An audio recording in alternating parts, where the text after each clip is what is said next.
integration and find the area that's bounded by two curves. Okay, so we're gonna first look at it generally. Okay, we're not going to do this with actual values or actual equations. Okay, so we'll just first do a quick introduction, and then once we have an understanding of what this is like, then we're going to do some examples in this video only. Okay, so here I've just sort of created a scenario where you have two curves. Okay, the one in blue is f of x. All right, you can see over here.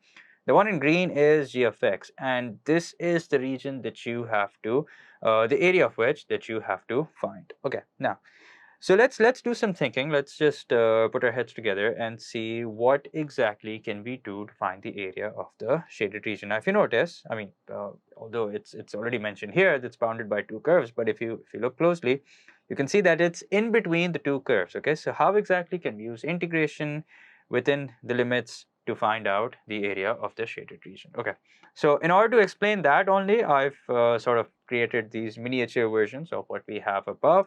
Okay, and we're going to understand how we can find out the area of the shaded region. Okay, so if I look at the two curves closely, I can see that g of x is the curve that's above f of x. Okay, f of x is the curve that's below, the blue curve is below the green curve. Okay, so that means if I were to integrate g of x within the limits a and b, so here's what I'm talking about. Let me explain. So if I were to integrate this curve right here within the limits a and b, so that would give me the entire area. Okay, so I'm just gonna highlight what I'm talking about. So if I were to integrate g of x within the limits a and b, that would give me this entire region right here. Okay, but that's not what I want, is it? That's not exactly, not even close to what I want. Okay, but this will help me get to what I want.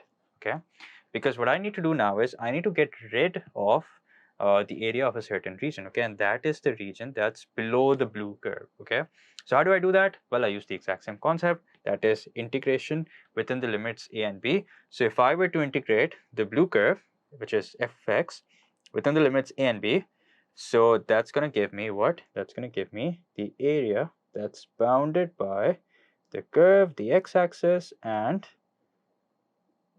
the two limits a and b. There you go, the one that I've highlighted in blue. Now, what exactly should I do with the two? You guessed it probably, and that is minus. Okay, so if I minus the two areas, what is that going to give me? That's going to give me exactly what I want, and that is the area of the shaded region, which I'm going to highlight using the color that, no wait, that's not the same color, is it? No. Okay, this is, so there you go. That's going to give me the area of the shaded region. Okay, so let's write this down, whatever it is that we have done.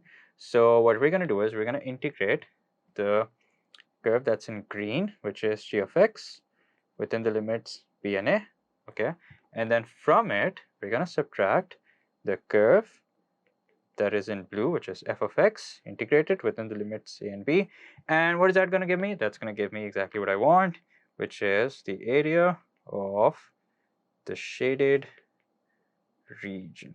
Okay, now I should warn you guys that it's not always going to be this so straightforward. Okay, sometimes you'll have to think outside the box. Sometimes there's going to be a triangle, sometimes there's going to be a straight line, and a whole bunch of things. Okay, but the overall concept, the overall theme will remain the same. Okay, so let's understand the kind of questions that we're going to come across with the help of a few examples. Okay, so here we have the first example in which you're asked to find the area of the region enclosed by the curve y equals to 1 plus cos x and the line y equals to 1. Okay.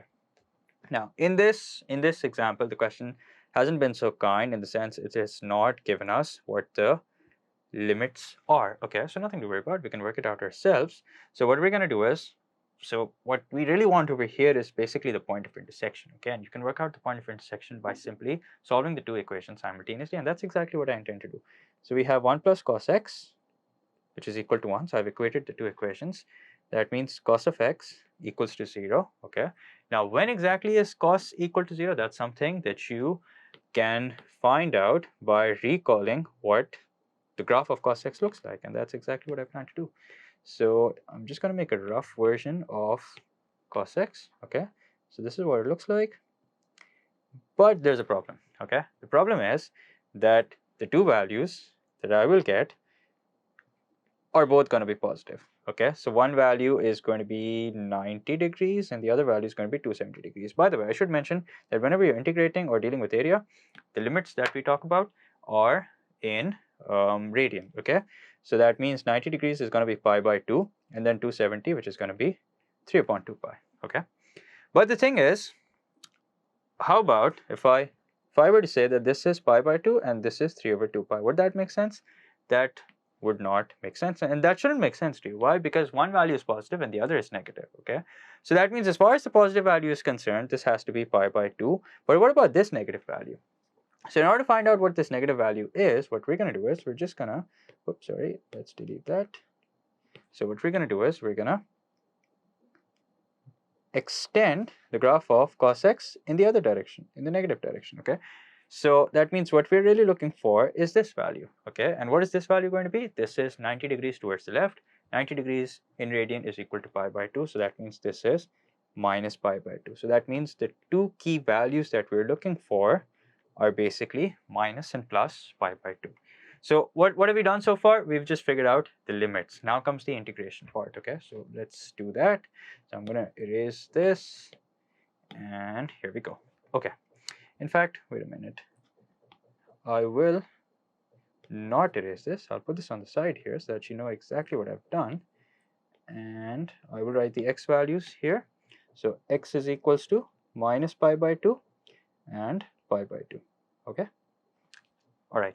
Now we start off with the integration part. Okay. So first, before we dive into the integration part, in fact, you know what? Let's just do a bit of brainstorming and see what exactly are we going to do in order to find out the area of the shaded region. Okay, sort of like making a roadmap. Okay, so if I want the area of the shaded region, that means I will first have to integrate the curve within the limits pi by 2 and minus pi by 2. So that's going to give me all of this. Okay, and then from it, I need to subtract this. Okay, which is a rectangle. Okay. So I'm not going to go through the pain of integrating the line. Okay, it's a rectangle. I'll take it as a rectangle. Okay, so that way I'll be able to find out the area much, a lot in a much easier way, basically. Okay, so we begin by integrating the equation 1 plus cos x with respect to x within the limits pi by 2 and minus pi by 2. All right, so the integral of 1 is going to be x. The integral of cos x, well, the differential of sine is cos, which means the integral of cos is going to be sine. So plus sine x within the limits pi by 2 and minus pi by 2. Okay, so let's figure this out so that we can have all of this. Okay, so x, when you plug in pi by 2 in x, so it becomes pi by 2 plus sine pi by 2. So for that, I would recommend that you use your calculator and make sure it's in radian before you do anything else. So I'm going to turn this into radian. So sine pi by 2 is 1, so plus 1. All right, close the bracket. Now let's plug in the lower limit. So we have minus pi by 2 in place of x plus sine of minus pi by 2. Okay, so let's work out what sine of minus pi by 2 is. Pi upon 2. There you go. So that's minus 1. In fact, you know what? Instead of writing minus pi by 2, I'll just write what the actual value is, which is minus 1. Okay. And I should mention here that we got this 1 by plugging pi by 2 in place of sine x. In sine. So what do we have? We have pi upon 2 plus 1. Minus minus becomes plus. So we have pi upon 2 again. And minus minus becomes plus again. So we have plus 1. Okay. So the reason that I've highlighted in red is basically pi upon 2 plus pi upon 2. So that's going to be 1 pi or simply pi plus 2. But that's not the final answer. Okay, so don't get carried away. We still have to find out this region that I'm highlighting in blue now. Okay, so this, as I mentioned earlier, is a rectangle. Okay, and if you want to find out the area of a rectangle, all you got to do is length times width. So we already sort of know what the width is. It's 1 because it's 1 unit above the x-axis. As far as the length goes, so we can work out the length over here. So the length is going to be equal to pi by 2 minus pi by 2. So pi by 2 minus pi by 2 will eventually become plus, and pi upon 2 plus pi upon 2 is equal to pi. Okay, so that means now I have to minus the area of rectangle, which is equal to pi. And let's do the math now. I'm going to switch to a neutral color. So we have pi by 2 minus pi.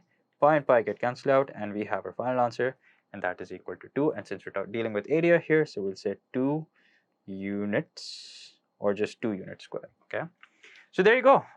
Like I said, before you actually find out what you're required to, just sort of make a roadmap. Okay, try and figure out what is the area that you should calculate first, what is the area that you should calculate second, and what is it that you have to do with those areas in order to find out what the area of the shaded region, in order to find out what the area of the shaded region is going to be.